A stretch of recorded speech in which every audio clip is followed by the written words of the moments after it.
Hello and welcome to the Journal.ie office. I'm Michelle Hennessy and I'm joined today by Colman Noctor, who is a child and adolescent psychotherapist. You're very welcome. Thanks, Michelle. For the purpose of today, we're calling you a parenting expert. I don't know how comfortable you are with that. That's okay. But that's how it is anyway.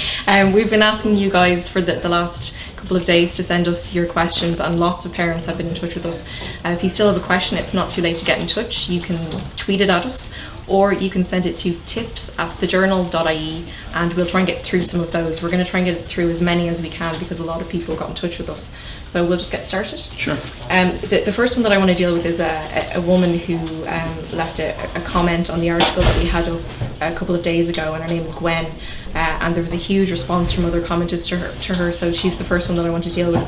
Her comment said, "Since I've started minding children, my little girl is very jealous and whiny and just seems sad all the time. I watch her in the schoolyard and she often is wandering around on her own, but when I ask her, is she lonely, she says no. She often says no one cares about her and no one likes her, which I know she is saying to hurt, and believe me, it breaks my heart. I love her with all my being and we need the money or I would give up minding the kids. I'm so worried about her. She's only 5 and I have depression and anxiety and I'm absolutely petrified that somehow I'm rubbing off on her even though I try 200% to be happy around her and do stuff with her. She actually keeps me alive. Please help so I don't ruin her little life and get her to a confident little girl." I mean, it sounds like a very complex issue, so what would you have to say to this woman? You know, and the first thing for Gwen is there's two things at play here. There's her daughter's behaviour, which she's worried about, and then her own mental health issues. And she mentioned she has anxiety and depression herself, yet she tries to be 200% happy in front of her child. Her daughter is also giving two signals in saying that I'm okay on my own, yet I feel lonely. And so there's a mixed signal going from both of these people to each other. The competition with the other children that mum is minding here, I mean, there's a real life issue that we have to earn money, we have to be out and work. Of course it would be lovely to devote all our time to our children, but that's a real life first world issues that we have to work and we have to earn money.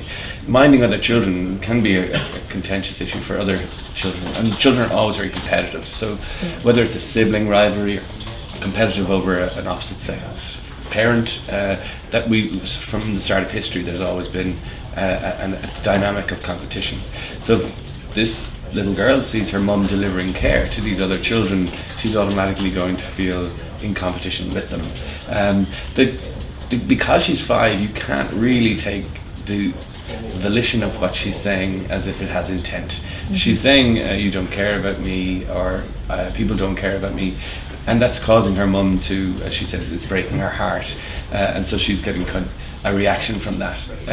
Children of 5 don't have a very developed conscience, so they won't know that that's a very incisive comment to make, and so they'll keep making it because it will get a reaction.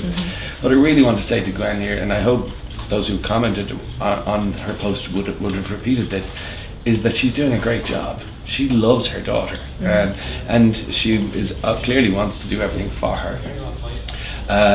The comment about she keeps her alive is a little bit concerning. I mean, our children should be really important to us, but we should have our own sense of enjoyment and fulfillment and fun outside of our children as well. That's a healthy balance. But in this situation, she loves her child desperately and she's trying everything she can, and she won't ruin her life. It's not about that. And many people who have mental health problems wonder, does that rub off on my children? And again, your issues around depression or anxiety are things you have to manage, and you have to be very careful of that. It's self-care first in that situation. So healthy mum, healthy child, healthy mum's in a good place in managing. The child's behaviour will mirror that, and that oftentimes just can't be mimicked or I suppose masqueraded as I'm fine, but I'm really tearful inside, because there's an intuitive relationship between mother and daughter where she will possibly pick up that mum is camouflaging something and will try and draw that out of her. So it's not about overburdening your child with your own woes of your life, but it is about being able to cope with failing sometimes. Parenting is simple, but it's just not easy. We love our children, we do everything we can for them, but to do that is bloody difficult sometimes, and sometimes you want to pull your hair out, and sometimes they will really hurt you, and even a 3-year-old or a 5-year-old's comment or disengaging from you can absolutely cut your heart open in some respects. But accepting that part of that failure is part of being a parent it sets an expectation that sometimes these things will happen, and you just have to manage it as best you can. But the fact that she loves her daughter so much and she will do anything for her, I think she must, maybe some special time with herself and her daughter, spending some time together outside of the other children. Again, trying to have family time and work time a little bit separate and making that look a little bit different. But for herself, Gwen, I just think she needs to get her own self-esteem in good place, her anxiety levels. And this will rub off then, you think? Absolutely, I think so. And if she's getting some help for that, maybe she needs a little bit more. But if she's not getting help, I would suggest that someone she can talk to and someone who can support her through that, because anxiety and depression is very treatable and can improve. And having that with a 5-year-old is not easy, but it's doable. So with the right support, she should be okay. Okay. And there are two mothers of 8-year-olds who got in touch, and I'll just read out one of them here. A commenter said, "A very bubbly, happy child who often complains of tummy ache before school. Medical conditions have been ruled out." She said it's very probably anxiety, worry over forgetting something, which is something he does a lot. Even when he remembers everything, he still worries. He's not being bullied. She said he even got out of first confession by pulling a very convincing sickie. She said he's not a bold child, but a dreamer, head in the clouds, a kind, caring child, very sensitive and empathetic. He'll cry at sad films and be upset for a while after them. And the second woman who got in touch also says her son is extremely sensitive and gets down very easily. He doesn't seem to cope well with situations inside and outside of school, and he tends to dwell on things. So actually two quite similar cases, and the same age as well. Is there something in that? Well, the age issue is is interesting, because we'd see a lot of kind of behavioural problems in the 0 to 6s, so it kind of peaks around that time. You're also looking at kind of behavioural problems around ADHD or autistic spectrum disorders or anxiety, sleep disorders, toilet training, all of that sort of stuff. It tends to die out in or around the kind of 6 to 11, and then peaks again in adolescence. So that kind of 6 to 11 period is what we call the latency period. But oftentimes what you will see in that is anxiety, and children who are, because the social expectation from a 6-year-old to an 8-year-old to a 10-year-old, there's considerable jumps here in terms of your social prowess and your coolness and all of those sorts of things. So the first commentator there had an issue with a child who had tummy pains, and that's really common. It's a common expression of anxiety. We call it recurrent abdominal pain, and it's what's called a psychosomatic presentation. So it's psychological in origin and a somatic kind of tummy pains, or it can oftentimes be pains in legs, back pains, headaches, those sorts of hard to detect issues. Once you've medically investigated them, there doesn't seem to be a medical reason for it. There's a good chance it is anxiety, and given the context of this little boy who's very sensitive, he's a worrier, he gets upset about things, he will cry at movies and watching cartoons, that their skills and kind of a curse in some respects. To be sensitive is wonderful. It makes you a ferocious friend. It makes you someone who can tune into some other people and kind of makes you emotionally intelligent. But when you're 8, if you're absorbing all that emotion, you don't have the capacity to manage it. So, if you're soaking up how mum is doing, how dad's doing, what everyone in the schoolyard is feeling, you have these antennae that are open to all of these signals, yet you don't have the internal coping strategies to manage it. So in many cases, and this is not uncommon, and not surprising to the same kind of presentations, children get overwhelmed, and so they can't manage the hustle and bustle of school and expectation, and it's almost an anticipation that going to school is going to be really difficult. The tummy pain is not necessarily only a manipulative effort to get out of things. It may well be actual, because if you've an important interview coming up or a job or something, you can feel nauseous, you can go off your food, you can actually have crampy tummy pains, and the anxiety in the child manifests in the same way. Children don't have a language for this emotionality, so they can't articulate it. So it's often articulated in a sleep problem, a tummy pain, a backache, or irritable, irrational behaviours. And oftentimes they can signpost to us that there's something else going on. In the little boy who's extra sensitive, we don't parent all our children the same. A child who's much more robust and able can take a kind of a firmer approach in parenting. A child like this is not going to respond well to, you have to go to school, and kind of a heavy-handed parenting. That'll make things worse. It will make them worse, because the anxiety is not being listened to, it's not being validated. But you can't become consumed by the anxiety either. And you can't say, yes, school is awful, it's terrible, stay at home. So it's about trying to put as many supports in place to make that possible for him, to make school possible, and liaise with the school, mention to the teachers if they can do anything on their side. So it's a dual, you're trying to get him out of bed and into that school, but also trying to entice him into the school environment. Yeah. But what I'd say is, in this situation, he's 8, so he still needs to be coached around life, that bad things happen and you survive it and you manage it. And I oftentimes say to parents, it's not about having the answers. With an anxious child, it's like sitting on a roller coaster, right? If you're sitting on a roller coaster with a child, you're nervous and they're nervous. The best approach is just to say, look, I don't know what's up here. I don't know what's ahead of us. But we've got each other. We're here. We'll hold on to each other and we'll get through it. Yeah. And it's that kind of a philosophy. We'll work with the child's anxiety without imploding to it and without forcing them to manage it. Yeah. And it's just a useful kind of metaphor to have in your head about how you'd feel better about something that's you don't know what's coming around the corner. Yeah. There's one that we got which is very specific, but it might be something that a lot of parents of deaf children can relate to. A woman called Elaine in one of the comments said, what do you do when your child is partially deaf and wears hearing aids? None of the usual techniques and tips work, and there's no support for general day-to-day parenting like sleep time, meal time, treats and tech time. She says sleep time is the worst as he will have the hearing aid off. And she said, I can't just give single sentence instructions or lull him quietly to sleep. Do you have any tips for her? First of all, the resources for deaf children are not what they should be, I think. And in terms, it's not something I would have a great expertise in. I'll say that from the start. What I do know is that children who have hearing problems or deaf, when they close their eyes, you rely more on your hearing. So when you're sleeping, the child is now feeling absolutely vulnerable that both of their senses are being kind of taken from them. So at sleep time, oftentimes a dark room can be, if you can't hear, if you can imagine yourself, if you were lying in a space where you couldn't hear and it was pitch black, it'd be very terrifying. Yeah. So the idea behind what they would say is kind of night lights. There's kind of glow in the dark stickers, something to ground themselves in where they're at is helpful. The temptation is to lie with the child, but then you can get into accidental habit making in some respects. But your presence is really important. Another thing that I've heard that works is kind of picture boards. So you have pictures that you get, brush your teeth, wash your face, story time, kiss and bedtime, and take the pictures down off the wall as you do one to the next. So the child knows what's coming next. You know what I mean? In terms of there's a kind of a storyline to what happens. You often hear that for general bedtime, putting a structure in place is very good for children. Routine. It's the only way. Children are behavioural, so they learn through behavioural programming, and that's why things like star charts and things work. It's not about, you can't negotiate with a toddler. You have to kind of condition them around how to respond. So a predictable routine is really helpful. But for a deaf child, just those kind of stimulus, not overly stimulating things, and even those kind of, I think you can get these kind of grow clocks which have nighttime and daytime. They have a little kind of a reflected, projected image onto the wall. But just something in the room that grounds him will just lessen that sense of feeling vulnerable when he can't hear and his eyes are closed and he can't see. That's great.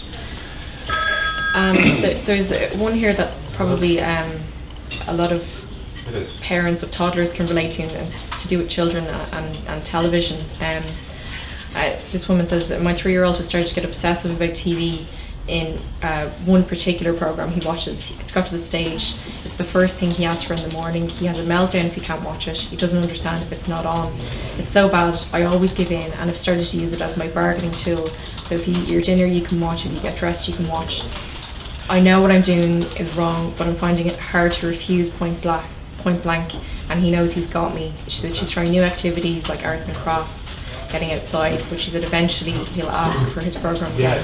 I'm slowly going insane, she says. Have you any advice? Okay, well, first of all, he's 3. So 3-year-olds have obsessional interests. That's what they do.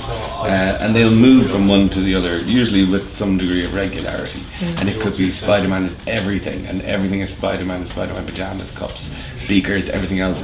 And then all of a sudden, Spider-Man's gone and was replaced by something else. So they're kind of, it's a fickle obsession in some respects. However, obsessional behaviours in children work very, if there's an intense orderliness and colour-codedness, can be indicative of something more sinister, but more serious, I suppose, in terms of something like an autistic spectrum type presentation. But if the context is just around this show, I would imagine maybe it's something that's quite developmentally appropriate. Yeah. She's giving herself a hard time for using it as a bargaining tool. As a parent of a 3-year-old, the reality is you will use leverage. You will use anything that has that currency that will get the child on board. So to use it as an enticement to eat dinner and things like that, yes, maybe not sending the right signal, because the 3-year-old believes this show is the most important thing in the world. Yeah. By you using it in response to getting them to do things, is it encouraging its value? Right. So it's not about that. It's not about diluting that you can't live without it and it's the most important thing and you should strive for it. But she's doing the right things, including other interests, trying to dilute the intensity of the relationship between the show and the child. Again, if it's an age-appropriate show, there may be something that he'll just grow out of it. Yeah. But if it's in the context of other maybe sensory issues, rigidity, maybe speech and language problems, and the obsessional interest in the context of that, then it's mildly more concerning. And you should be concerned without being alarmed. Children at small ages have kind of oddities in their behaviours that could be assigned to something quite serious. It could be something absolutely appropriate that will just pass. Right. One on eating food, and I know that a lot of parents, I think, struggle with this as well. A guy who says, I have a lad, he'll be 5 in August, loves treats, who doesn't? But I cut them out when he won't eat his dinner. He said the problem is dinner. I can't get him to eat his veg, and he pussyfoots around his meat now as well. He's not spoiled with treats.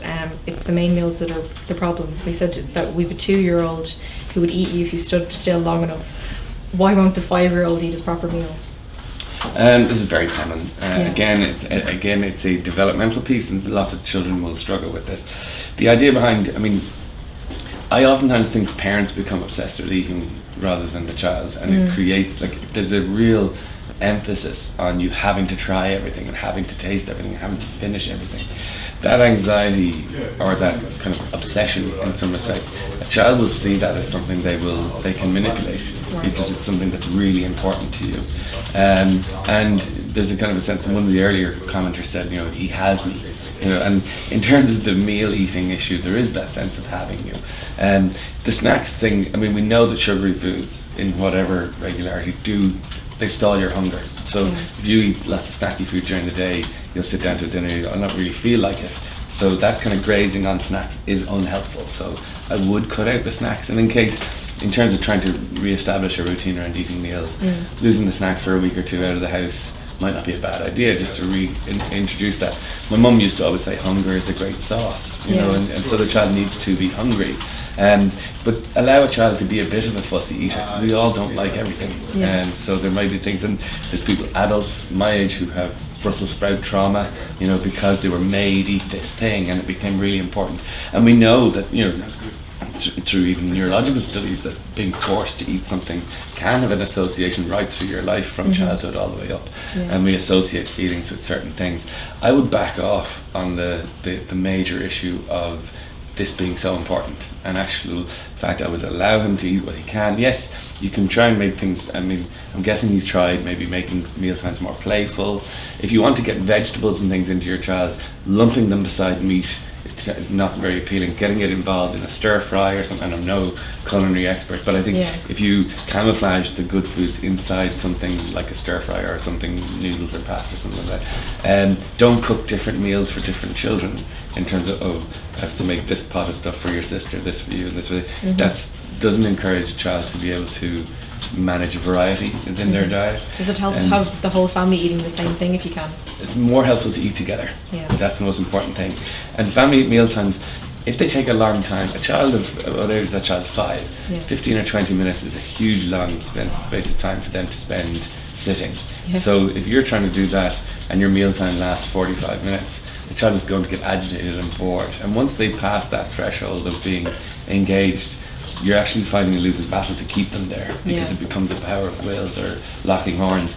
What I would say is, if the child is able to, what I wouldn't allow them to do is play around the area of the dinner table. So they don't want to eat anymore, they leave the table and go into another room. What you'll find is they'll gravitate back because they want to be around you. It's not, and the food is that thing or that communication that allows them that engagement. And oftentimes they'll say, I'll eat it if you feed it to me, and all of these kind of mind games, which are incredibly, they're great, aren't they? But they're wonderful.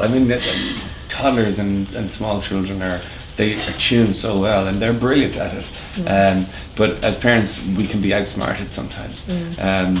And it's not about getting an us and them dynamic going, but I would cut out the snacks, dilute the intensity of meal times, and try and just encourage them to eat it as they can, and try and camouflage the good stuff in with the other stuff, but definitely cut out the snacks. That's great.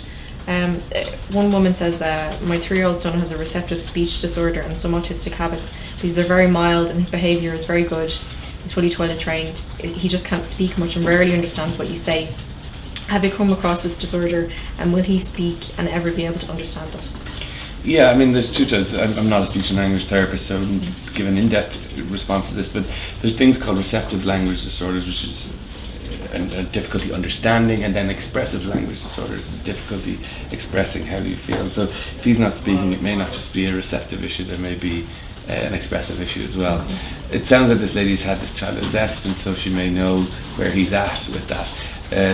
I would rely heavily on the assessment reports in terms of prognosis, whether the child's going to speak at all. But lots of children in my work, and I would give her some hope in this regard, wouldn't have spoken till they're 5 and 6 years of age because of these conditions, and then can become quite articulate and able to speak their mind and things like that. Those difficulties will play a role in his schooling in terms of how he takes down things on the board and listening to teachers giving instructions, and he may have specific learning skills around certain areas and may need some learning support around that. But he's still very young, but I would rely on your speech and language therapist to guide you through that. They're wonderful people who do really wonderful work. There's a question that we've had in just while we've been live, which is kind of interesting. It says, our 14-year-old boy doesn't talk to us anymore. It's like pulling teeth. He says he's happy, he plays sports and has friends, but he doesn't bring them to the house at all. Not losing sleep at the moment, but looking for tips.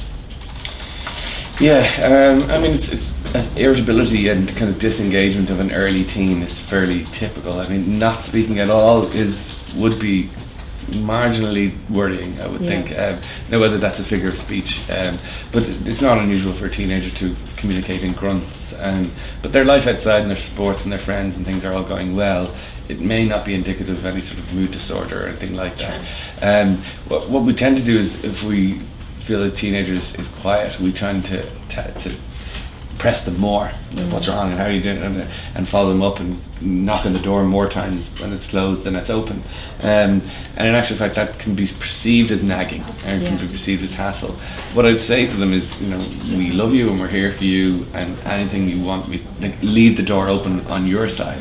And say, I will check in on you because you're my son and I love you and I'm worried about you. But I think that openness of communication, if there is something in his life that's troubling him, that will allow him to speak to the parents about it. But oftentimes pursuing someone for information as to what's going on in their life only serves the purpose of closing them up more. But definitely leaving that open, approachable bit. Some of the grumpy, irritable is part of the disorder of adolescence, and I think that's very understandable and normal, and it's a developmental step that they're stepping away from their parents.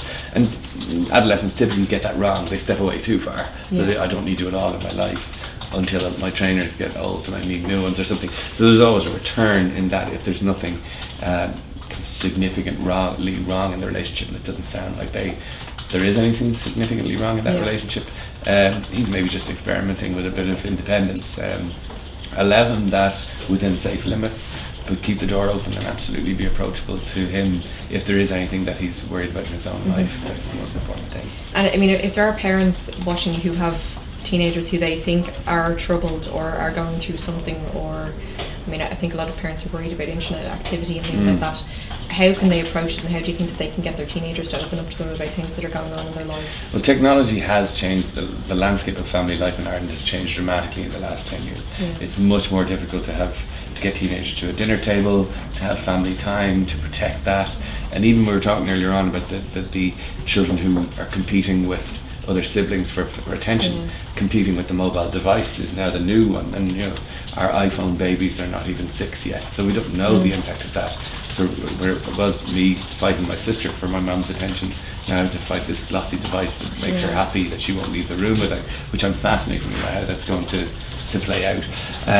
But getting back to the point, the technology issue, our physical worlds have never been smaller, but our global and virtual worlds have never been bigger. So children have less of a time where they hang out, so they hang out in bedrooms more. And we have a notion that just because they're up there, that they're safe, but we can't be knowledgeable of that if they have a portal into the whole world in their hands or in their laptops. So what you need to do as a parent is compete with technology. You have to compete on the level of enticing them into a relationship with you. I would say, if I had one rule for parents, I would say go to your teenager and say to them, if anything happens online that you're worried about, tell me about it, no matter what it is, whether it's something to do with friendships, cyberbullying, pornography, anything you won't be in trouble. I will not plug it out. Yeah. The one reason that teenagers don't report any online difficulty is they say, if I say this, my mom's going to take away my Facebook. And it is the first thing the parents do. So the first thing you say is, you can work it out. I will not, it won't mean prohibition, because it is one of the most, I suppose, silencers of children who, and oftentimes children will speak to me in therapy that they've had something for a long time, that there's something troubling them online, but the reason they wouldn't have told us is that the Wi-Fi lead would have been pulled out at home. Yeah. You know, so just reassure them that that wouldn't be the case. But your relationship with your children and teenagers have never been more important than it is now, because now we have something else to compete with, and it's 24/7. It's always on. You know, when I was growing up, my sisters would want to speak to their friends, but they might have only got 20 minutes on the house phone in the evening time. Now children are Snapchatting, Facebooking for 7 and 8 hours. So it's much more difficult to access them. But have sacred spaces at home where no technology exists, and moderate technology like fast food. It's about snacking, you know. So you moderate junk food, moderate that, and start early if you can. Great, interesting. We've time for one more question now. We'll get to this one because it's quite interesting. A worried dad got in touch with us, who doesn't want his name to be used. He said he has twin girls who will be 10 at the end of the month. We noticed something strange about one of the kids' faces, but it took us a few days to figure out what was up. She plucked all her eyelashes out. He says, I don't mean eyebrows, her actual eyelashes. We warned her to stop and she did, but we've noticed lately that she started again. I'd be interested in getting an opinion of an expert. Yeah, it's not common, but it's not unusual. The clinical name for this is a thing called trichotillomania, which sounds odd and funny, but it's not. It's a soothing activity that children do, and oftentimes in adolescence, where they will pull out hair as a kind of almost an anxiety or soothing thing. You can oftentimes see a child who play with their hair, and sometimes split ends, and someone who's nervous might play with their hair, eat their hair. This is a situation where children can pull out significant chunks of hair, eyelashes, eyebrows, things like that. It sounds unfathomable to someone who doesn't do it. It oftentimes is in the context of a kind of obsessional compulsive condition. It can sometimes, but it's more than likely to be an attempt at managing anxiety. It can sometimes happen in isolation, but my own personal belief is that there would be an anxiety there in the first place. It's very treatable. It's something that can do very well. Once the anxiety is managed, then the trichotillomania or the hair pulling can certainly improve. But it's something that, if you're noticing is becoming more of a pattern, if you've suggested to your daughter that she stop and she's finding it difficult to stop doing it, then some professional help may well be warranted, and usually a CAMS or a local child and adolescent mental health service would be familiar with this, and they should be able to manage it and help you with it. This isn't the sort of thing that's a self-harm issue? No, it's not. The sufferer is described as quite soothing to kind of do that, and it can be worrying because it's so unusual and it seems quite odd. In my experience, mostly it's not with that intent in mind. It's not about a self-harm issue, but an anxiety that seems to be almost pacified by this activity. But it certainly would be linked to anxiety, and that's the issue that I think would need to be pursued with this child, is what's causing this anxiety and how can she be helped to manage it in a different way. Okay. That's all that we're going to have time for. Thanks to everyone who tuned in, and also to everybody who sent their questions. We got some really interesting responses from people in the comments and by email and over Twitter and everything. There was a really good response. And thanks a lot to Colman for joining us. Thank you.